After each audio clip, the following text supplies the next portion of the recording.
All right, so let's talk about visa petitions that are actually green card petitions.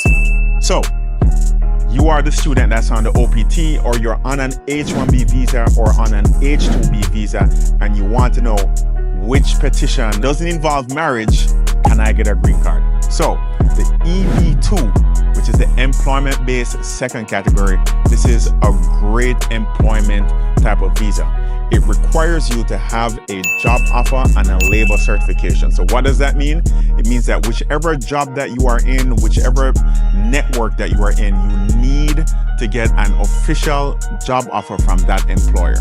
Once you get that job offer from that employer, they will need to get a labor certification, which is something that we do here at the firm.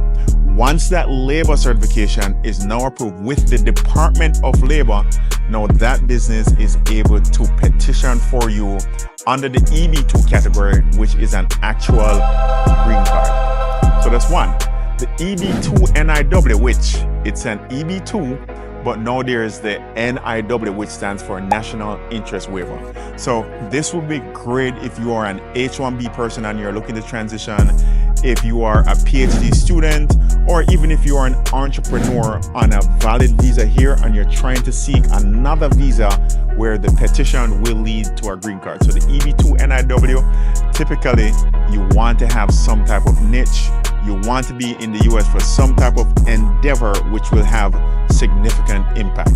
So did you create some type of consulting company that is going to create jobs, that is going to change the way how we do things, or is just going to have an impact on the economy? Is your resume, does your resume show that you belong to a lot of prestigious associations, or you have prestigious memberships? Your work has gotten accolades, it has been recognized. Well, the EB2 NIW is something that you may consider if you're eligible, because guess what? It leads to a green card.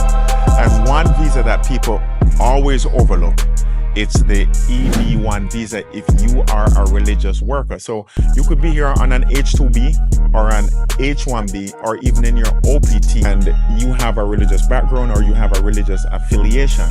If you have a church or any type of religious organization that is designated as a 501c3, they can petition for your R1 visa, and you can transition from that R1 visa to the EB1 for religious workers, which again, it has a green card.